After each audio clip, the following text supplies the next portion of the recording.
Hello and welcome back to my channel. Today we're making sourdough. So to start with sourdough, you want an active starter, and that's what we're doing here. We're going to feed our starter a couple of hours before we actually start making the dough.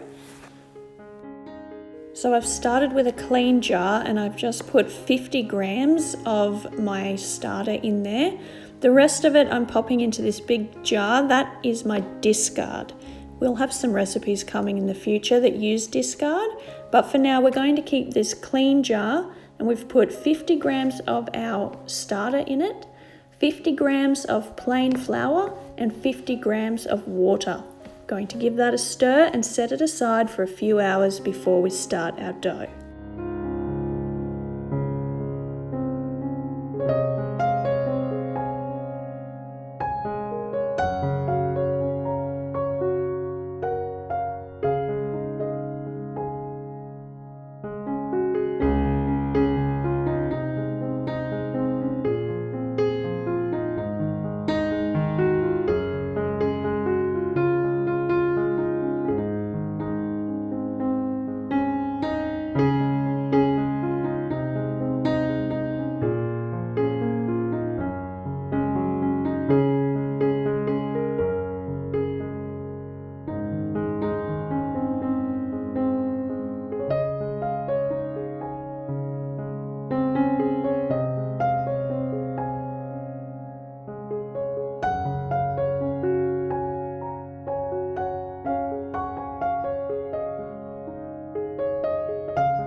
It's been a few hours, our starter is ready to go. It's active, it's happy, it's bubbly. The rubber band on the jar indicates where it was up to when I'd finished feeding it. So as long as we're above that and we're foamy and bubbly, we are ready to go. When you add the water to the starter, it should float. The starter should float, so that's another good indication that we're ready to start baking with our starter.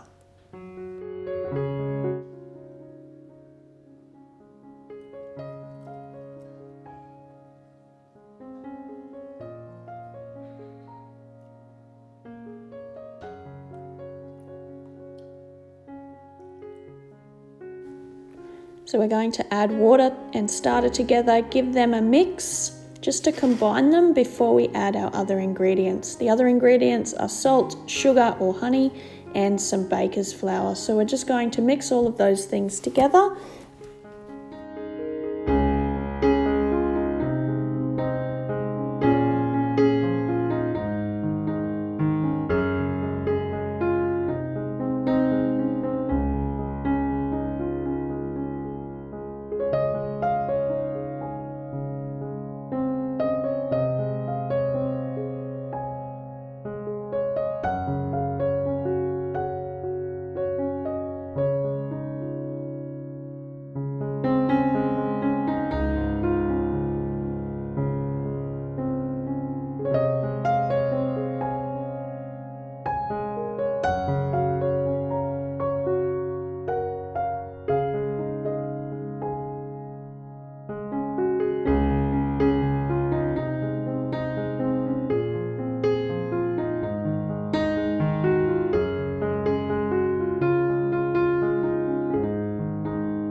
So we're just going to bring all these ingredients together in what's called a shaggy dough. You'll understand what that means when you see what the dough looks like. It's not smooth, it's shaggy.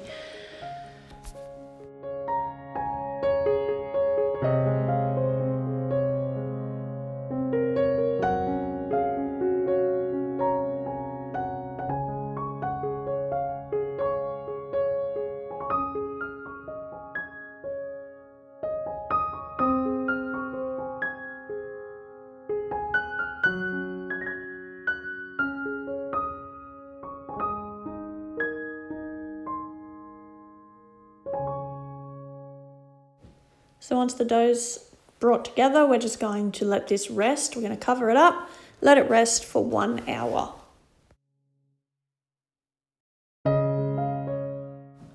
It's been an hour and now we're just going to start working the dough. This is called stretch and fold. I'm not sure if this is the technical way to do the stretch and fold, but this is the way I do it, and I've got successful bread coming out of my oven doing it this way.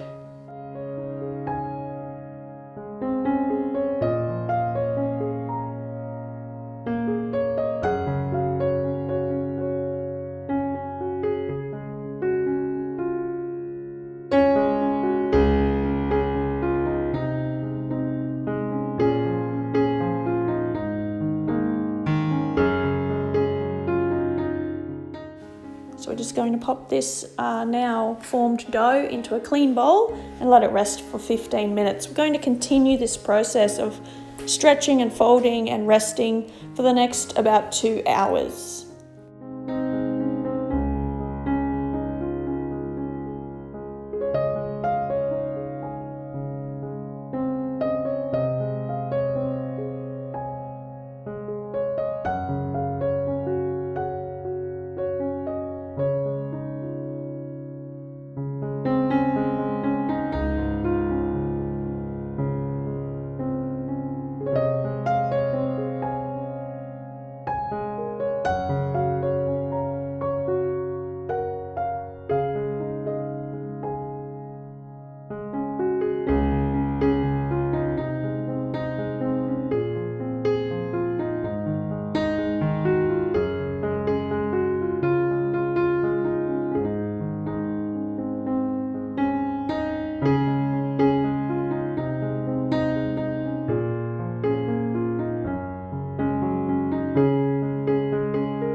Now that our stretching and folding is completed for those 2 hours, we're going to just roll into a tight ball and set aside in our bowl, covered for 5 hours of proving.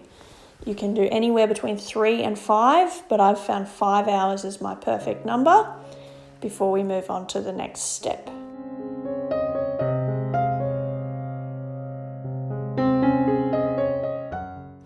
So our dough has proved for 5 hours, it's doubled in size, and we are ready to prepare our basket for it to go into the fridge. You need to use rice flour for this because it won't absorb the water like regular flour will. So we just put a little bit down on our surface and a generous amount in our basket. I line my basket with a cloth so that it's easier to remove.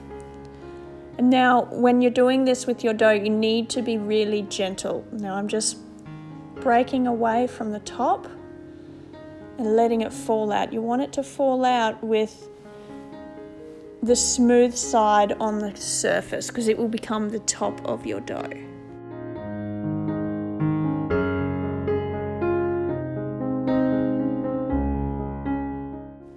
So now you gently want to bring your sides up to create a smooth but tight ball without popping all of your air bubbles. And then gently you want to ease your dough smooth side down into your basket.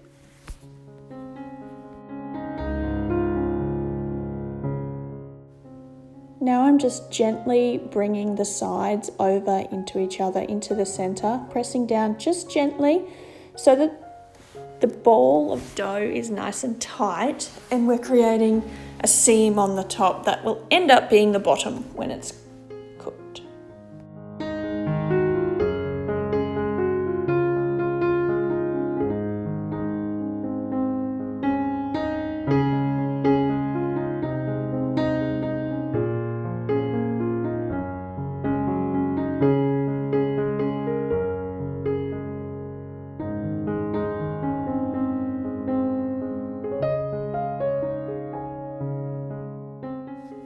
So our sourdough's been in our fridge for 12 hours, or overnight in my case, and I'm preparing now to do the baking of the sourdough. You want to preheat your oven to 245 degrees Celsius with a Dutch oven inside.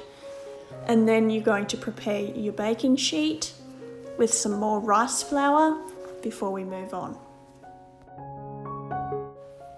So my oven has come up to 245 degrees, so I've taken the dough out of the fridge and we are working very gently. Again, we don't want to deflate any bubbles. We're going to gently tip the dough out onto the rice flour, remove the cloth and just smooth out any of those rice flour clumps that were on the cloth before moving on to scoring.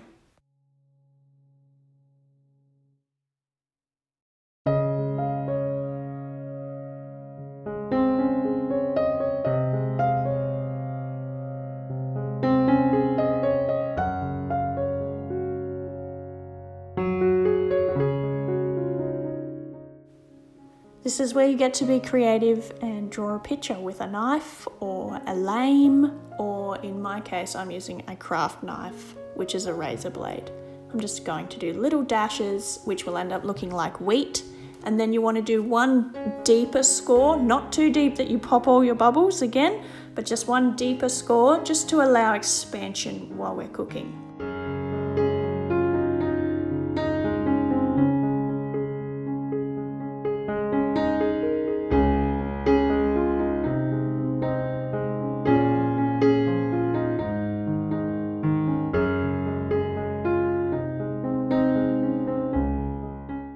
So we lower the temperature in our oven down to 220 degrees. Put your dough into your Dutch oven with the lid on and cook it for 45 minutes.